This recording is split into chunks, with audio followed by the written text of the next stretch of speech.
Hey, this is Tommy Bolan from N.Y.C. and also from the band Warlock, and you're listening to Talking About Rock. Fucking yeah, check it out.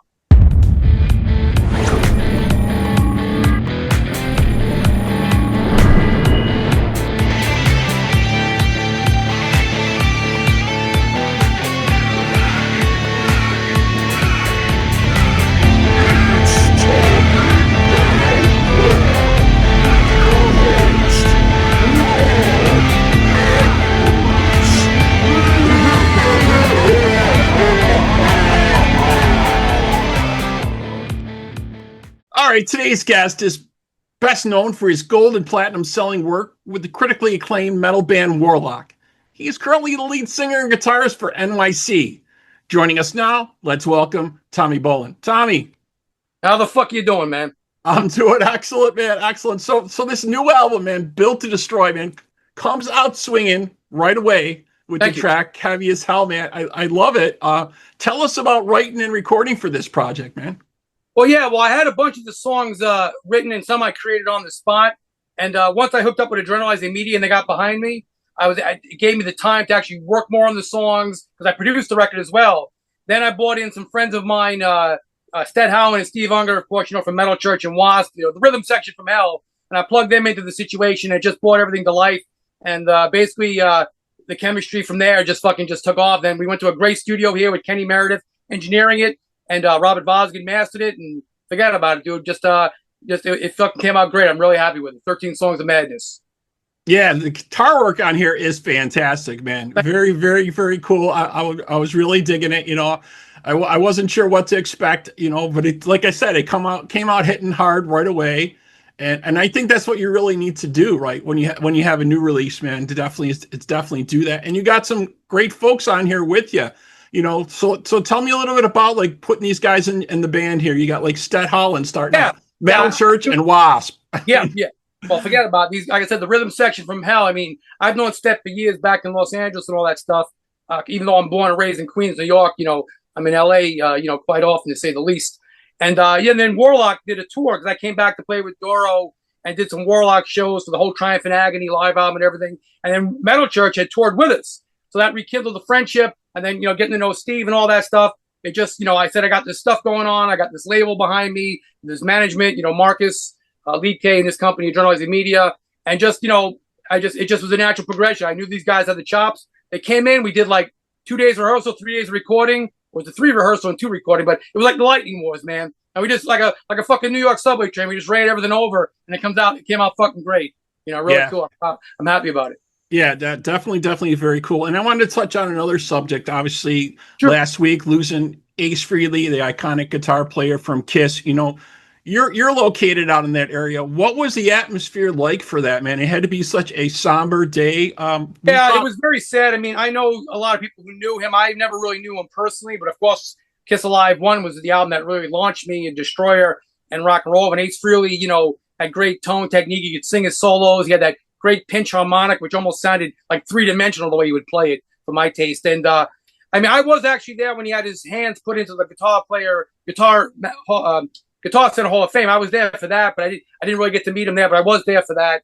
But it was very sad, dude. I mean, and especially as you read now, it's such a tragic. It was just a fall, and you take life, you value each day, man. When you really think about it. But it was sad. It was a great loss to the rock community, no doubt about it. No doubt. Yeah, we talked to Steve Brown a little bit about that. He attended the funeral. Yeah, Steve's been great. We've had him on the show a couple times. His stuff with Trickster, obviously producing 10,000 Volts and all the great work he did with Ace there for that, which was going to be his last album. Turned out amazing. And he gave us a little insight of what was going on there, and was obviously talking about, what Eddie Trunk had brought up, very gently to the family. We need a reunion. We need a tribute show to this man right away. We don't need to wait around. I mean, obviously everybody's got to settle and think about it and, get their feelings, in check after a while, because it's just crazy what happened. No one was expecting something like this to happen. Anything that comes out of nowhere with no warning is always the hardest to deal with, especially, he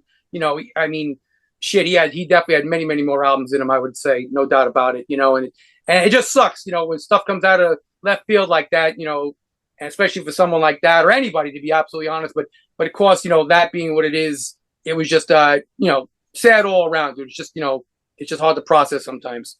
Yeah, yeah. We definitely sent all our prayers to his family and stuff, and hope that they get this tribute together with him. So very, very cool. So let's go back, and you mentioned a little bit earlier about Warlock. So let's talk a little bit about the earlier history with that. So you were a big part of Warlock's U.S. journey. You replaced Peter Zagedia here. I came in and was the first American in the band. I did the album Triumph and Agony, which was the biggest record that Warlock had ever did, and I was the one that went worldwide with the most attention. I toured in Europe with them, toured America. It went platinum and gold in Germany and all that stuff, and I think it's gone over gold in America. It's done a lot. It's sold like 6 or 7 million worldwide. It's done quite a lot of sales, and I'm proud of that because I did all the guitars in that. It's later when I came back to play, as Doro talked in interviews and stuff. I did a lot of the guitars. Even I went in and redid a lot of the rhythm guitars at her request.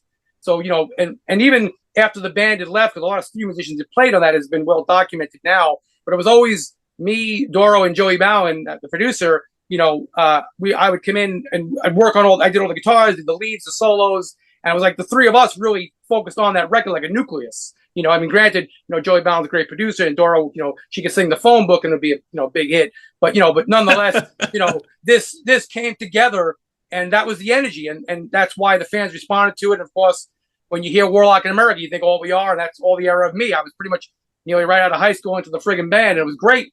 And then we did a lot of touring and all this. And then coming back to play again was, it was very cool. And doing the live record and playing on Forever Warriors and some of the tour dates I did with it was very cool. But yeah, back then that was that's like my first language of metal is Warlock. I always defer back to that, so to speak. That's what made me got me known, I suppose. Yeah, definitely. And obviously All We Are is still played, to this day on all the metal stations, and people still hear that. But back in the day when this was kind of coming to an end, and Dora was leaving, she was gonna move forward as a solo artist. There's a lot of tension going on at that time, I think, between things that were happening, right? Well, there's a lot of stuff. Me and Dora have talked about it, and it's been put in the press kind of when you put too many cooks in the kitchen, too many people saying this, saying that. And I think sometimes, wow, if that hadn't separated and went its ways, the songs we could have created, the music that would have been there. So you can ponder on that all day long and start beating your head against the wall as to what could have been, which is like with anything in life. Eventually, you just got to move past it and grow. And I did go on to do all this stuff, But yeah, it would have been cool to see what could have came from that, because we had such a great fucking momentum at the end of Triumph and Agony, and the chemistry. Like Doro always wanted to be like Bon Scott and Angus Young thing with us, and we had that. But then when you bring in business, labels, managers, promoters, suits, ties, money, this, that, next thing you know, it just becomes a thing, and it went that way. Then she went in a different direction, kind of. It just is what it is, as everybody already knows that story, kind of. But I came back and did the live record and all that stuff, so a lot of that came full circle. It took a long time, but is what it is, as they say. Yeah, definitely. You guys did some great shows back then. Obviously, you were supporting W.A.S.P, Judas Priest, Dio, Megadeth. Is there any memories from any of those shows maybe you could share with us? I'm sure there's so much of that from your history. Great memories, of course, was touring with Dio. When we toured with Dio for like 2 months on the Triumph and Agony, that was really great, and I became friends with Ronnie from all that. And actually, a story a couple people don't know is that actually I was the second choice to be in Dio against Roland Robinson, who's fine player, no doubt, but it came down to like 3,000 tapes and all that stuff, and I was going to all the auditions. Ronnie came to see me at NAMM and all this. So I guess my friendship with Ronnie was great, that came about from that, and jam with him. And then, coming so close to it. And then, he always said he wanted English American players in his band because he gave him like an international appeal, like Rainbow and Dio, and like I said, Roland's a fine player, no doubt, but it came right down to the wire. And the weird part was right after that, the phone, like 2 weeks later, my phone rang. It was a manager of a band who I won't name, but they were on Capitol and all this. He goes, "Hey, is this Tommy Warlock?" Yeah. He goes, I go, "How'd you get my number?" He goes, "Well, I called Ronnie Dio. I said, who's the first person you recommend and why?" He goes, and this is a quote from him. He said, "Hands down, Tommy Bolan's the guy you want." So that was very fucking cool. But yeah, I guess the memories of that, of course, playing across America, seeing all the fans, friggin', digging the music and loving the album, and even now, seeing it, how much that record meant to them, is a trip. So there's the very long answer to the short question you asked. No, that was great. Definitely. I know you got so many memories of things and they kind of all jar together, but obviously, Dio is just an iconic figure. Of Yeah, course, his legend that he left he's in New York. and the He's from music. Syracuse. He's upstate. I believe he's upstate New York. He's from. Yeah, he's from Cortland, which is about 20 minutes from where I am. You There know you what I go. mean? So there's a big celebration for him there all the time on his birthday. But yeah, Cool deal. very, very, very cool. So another thing I wanted to touch on is obviously this kind of thing with AI that's happening all the time, and more so in music lately, right? We're seeing AI tracks, even like some AI generated artists. I don't know what you want to call them, images or Yeah, whatever. This music. yeah. What does that concern you a lot? What's your thoughts Well, around that? obviously, you hear these things about AI bands getting signed. Now you see like AI actors who look just like. I mean, AI technology. I definitely in our videos we have that stuff. In videos, it's fine, but and creation of artwork, like pictures and stuff. I'm not against that, so to speak. I definitely don't want to see any actors lose their work. No doubt about Right. it. I think there's no replacement for that type of stuff. But as far as creating music, I can't say I'm the biggest fan of that. But that means anybody can just plug in and it's a different type of craft. It's almost a bit unwielding. Not unwielding. It's just the fucking wrong word there. It's just unnerving. Yeah. Yeah. It's just it could get worse. Yeah, well, I've actually seen it kind of getting a little bit crazy. So what did they say on Skynet became aware of Cyberdyne systems? Right? Yeah, right. So when you see the missiles launch, it's all fucking over at that point. Yeah. A while back, we talked with Derek Davis from Babylon AD, and I try to keep up on the latest tracks that are coming out from any band. If it just gets dropped the day of the interview, I want to start talking about that. And so there was a track dropped under the Babylon AD profile on Spotify, and it was a collaboration between them and supposedly Vinnie Vincent. And so I asked Derek about this. I'm like, is this new music from you guys? And let's talk about it. He's like, no, this is AI generated track that got put out there. And I'm like, you're kidding me. This is crazy. He's like, we're on the phone with Spotify to get this taken down. But I'm wondering if we're going to start seeing that more, because that's just crazy to be able to do that if that's under their platform. I mean, I don't understand all the AI, like I said, about it, but it only gets smarter every fucking day. I mean, think about computers when they first came out. Now you laugh at them. There's more technology in your iPhone than the Apollo 11, as they say. Yeah. So if you go by that standard of how fast it's going, how much billions is being put into it, I mean, it's only a matter of time till your phone gets up and walks around by itself, starts doing the dishes and picking up the kids, and you got fucking robots and knows what the fuck is up. Yeah. I mean, so that's eventually going to make its way into music, which has gone completely digital. I mean, in so many ways. And like I said, I use AI technology. We've used that in like video creation, but that's kind of different than that. But I've used no AI in any type of fucking creation for my guitar. That's all my Schecter's blasting through my PVs. Yeah. So I wanted to talk about that a little bit too. Is there like a choice of guitar and amps and stuff you usually is your go-to equipment or things like that? Yeah. I'm lucky. I work with a lot of great companies in endorse. I mean, I've even got my own set of strings up by Optimus Strings, my own signature set. Shameless plug right there, but it's cool. And then you can see my N.Y.C guitar behind me with the strings in front of it.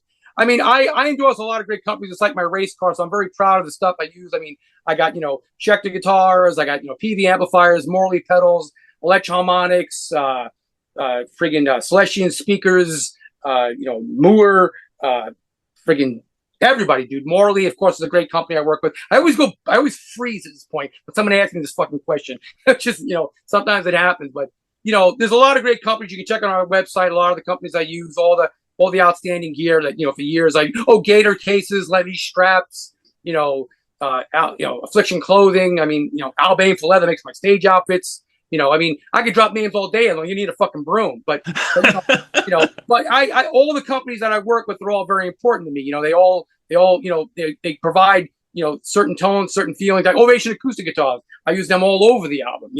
Of course Optimus Strings, which takes care of all the string needs I have. There's a lot of great companies that I work with, which have been outstanding, no doubt about it. And definitely check my site out. You can see the full list, and there'll be even more posts and publications about this, because I always promote my companies that I work with. Very cool. I'm proud to represent them. All right. So you guys got any plans for any upcoming shows or tours, or is that still maybe in the works or the pipeline, or where you at? Absolutely, as they say. We're talking to everybody now. I can't say who or what, but we have a lot of phone calls going on.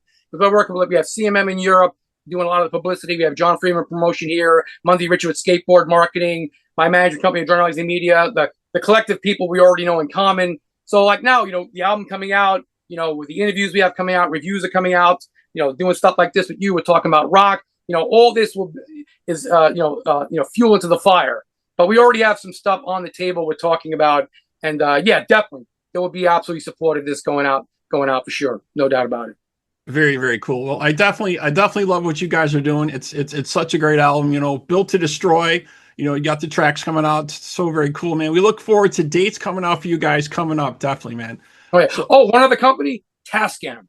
They've been great with me. I have all their digital recorders. I gotta plug them because they've been phenomenal with me, and I use all their digital. Some of their shit's so good that I actually took some of their tracks and flew it into the album I did with them. I had to put that in. All right, let me get the broom, sweep that out of the way. No, we want to hear about that. People are interested always. Products. I mean, like I said, I can sit here and start thinking, more and more of it. And I should keep like a fucking list in front of me. But but there's when it comes down, they know I'm there. Like Morley Pedals has a nickname for me. They call me a cop. KOP, King of Promotion. You know what I'm saying? So if I'm talking about, if I'm using it, I'm talking about it. That's the way you got to be nowadays, man. You got to self-promote. You got to promote what's going on. Look at that. I got a shirt on right there. Forget about it. We got all sorts of fucking silly merch. We got fucking beanies. We got hats. We got fucking cool T-shirts. Look at this. I'm doing a fucking commercial. I'm taking over the airwaves. We got N.Y.C Built to Destroy. And as you have up there on the screen, we have shirts even with the album cover on it. All this is at nyctheband.com. nyctheband.com. And tell them Tommy sent you. I'll give you a good seat in the back. Excellent. All right, man. Very, very cool. All right. So, Tommy, thank you so much for speaking with us today, man. Really appreciate it. No worries, man. Great talking to you, Robert. Appreciate all your support, buddy. All right. So that wraps up this episode of Talk About Rock. Thanks to my guest today, Tommy Bolan. And to our listeners, we hope you're doing your part by keeping the torch alive and supporting live music wherever you are. Tommy, again, man, thank you. No worries, Rob. Thanks, buddy.